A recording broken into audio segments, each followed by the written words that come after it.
ಶಕ್ತಿಸೌಧದಲ್ಲಿ ಪಾಕಿಸ್ತಾನ ಜಿಂದಾಬಾದ್ ಘೋಷಣೆ ಆರೋಪ ಕೇಳಿ ಬಂದಿದೆ. ರಾಜ್ಯ ಸರ್ಕಾರದ ವಿರುದ್ಧವಾಗಿ ಬಿಜೆಪಿ ಕಾರ್ಯಕರ್ತರು ಹೋರಾಟವನ್ನ ನಡೆಸಿದ್ದಾರೆ.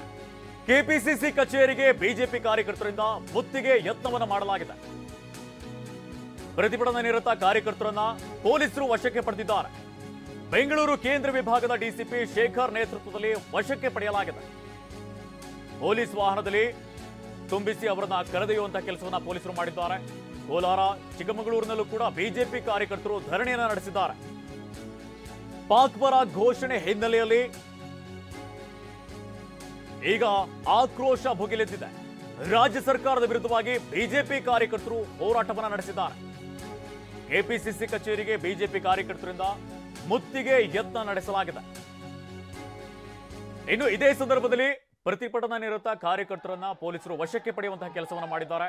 ಬೆಂಗಳೂರು ಕೇಂದ್ರ ವಿಭಾಗದ ಡಿಸಿಪಿ ಶೇಖರ್ ನೇತೃತ್ವದಲ್ಲಿ ಪ್ರತಿಭಟನಾ ನಿರತರನ್ನ ವಶಕ್ಕೆ ಪಡೆಯುವಂತಹ ಕೆಲಸವನ್ನು ಮಾಡಿದ್ದಾರೆ.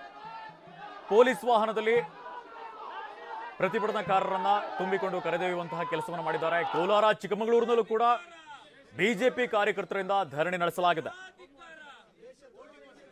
ರಾಜ್ಯಸಭಾ ಚುನಾವಣೆಯ ಫಲಿತಾಂಶ ಬಂದಂತಹ ಸಂದರ್ಭದಲ್ಲಿ ನಾಸೀರ್ ಹುಸೇನ್ ಬೆಂಬಲಿಗರು ಈ ರೀತಿಯಾಗಿ ಪಾಕ್ ಪರ ಘೋಷಣೆ ಕೂಗಿದ್ದಾರೆ ಅನ್ನುವಂತಹ ಆರೋಪ ಕೇಳಿ ಬಂದಿರುವಂತದ್ದು. ಇದಕ್ಕೆ ಸಂಬಂಧಪಟ್ಟಂತೆ ಈಗ ಬಿಜೆಪಿ ಧರಣಿಯನ್ನ ನಡೆಸ್ತಾ ಇದೆ. ಬಿಜೆಪಿಯ ನಾಯಕರು ಕೂಡ ಆಕ್ರೋಶವನ್ನು ಹೊರಹಾಕಿದ್ರು. ಇದೇ ಸಂದರ್ಭದಲ್ಲಿ ಸಿಎಂ ಸಿದ್ದರಾಮಯ್ಯ ರಾಜೀನಾಮೆಯನ್ನ ಕೊಡಬೇಕು ಅನ್ನೋ ರೀತಿಯಲ್ಲೂ ಕೂಡ ಆರ್ ಅಶೋಕ್ ಆಗ್ರಹಿಸಿದ್ರು. ಇನ್ನೊಂದು ಕಡೆಯಲ್ಲಿ ಎಲ್ಲಾ ನಾಯಕರು ಕೂಡ ಈ ಒಂದು ವಿಚಾರಕ್ಕೆ ಸಂಬಂಧಪಟ್ಟಂತೆ ಅಸಮಾಧಾನಗೊಂಡಿದ್ರು, ಆಕ್ರೋಶವನ್ನು ಹೊರಹಾಕಿದ್ರು, ಕಾಂಗ್ರೆಸ್ ವಿರುದ್ಧವಾಗಿ ಗುಡುಗುವಂತಹ ಕೆಲಸವನ್ನ ಮಾಡಿದ್ರು. ಇದೇ ಸಂದರ್ಭದಲ್ಲಿ ಈಗ ರಾಜ್ಯದಾದ್ಯಂತ ಪ್ರತಿಭಟನೆ ಕಿಚ್ಚು ಜೋರಾಗಿದೆ.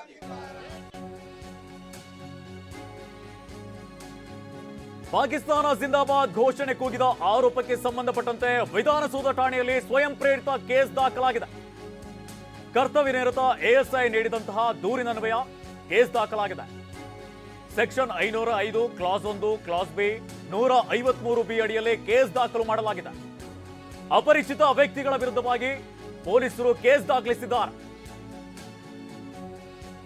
ಪಾಕಿಸ್ತಾನ ಜಿಂದಾಬಾದ್ ಘೋಷಣೆ ಕೂಗಿದ ಆರೋಪಕ್ಕೆ ಸಂಬಂಧಪಟ್ಟಂತೆ ಈಗ ಕೇಸ್ ದಾಖಲಾಗಿರುವಂತದ್ದು.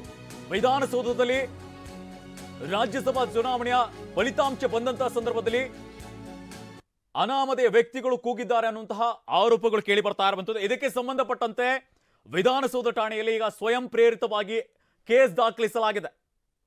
ಕರ್ತವ್ಯ ನಿರತ ಎಎಸ್ಐ ನೀಡಿದಂತಹ ದೂರಿನ ಮೇಲೆಗೆ ಈಗ ಎಫ್ಐಆರ್ ದಾಖಲಿಸಲಾಗಿರುವಂತದ್ದು. Section 505 clause 1 clause B 153 B ಅಡಿಯಲ್ಲಿ ಕೇಸ್ ದಾಖಲಿಸಲಾಗಿದೆ. ಅಪರಿಚಿತ ವ್ಯಕ್ತಿಗಳ ವಿರುದ್ಧವಾಗಿ ಈಗ ಪೊಲೀಸರು ದೂರನ್ನು ದಾಖಲಿಸಿದ್ದಾರೆ. ಅವರ ವಿರುದ್ಧವಾಗಿ ಕೇಸ್ ದಾಖಲಿಸಿರುವಂತದ್ದು. ಇನ್ನೊಂದು ಕಡೆಯಲ್ಲಿ ಯಾರು ಈ ಒಂದು ಘೋಷಣೆಯನ್ನ ಕೂಗಿದ್ದಾರೆ ಅವರನ್ನ ವಶಕ್ಕೆ ಪಡೆಯುವಂತಹ ಕೆಲಸವನ್ನ ಪೊಲೀಸರು ಮಾಡಲಿದ್ದಾರೆ. ಈಗಾಗಲೇ ಕೇಸ್ ದಾಖಲಾಗಿದೆ.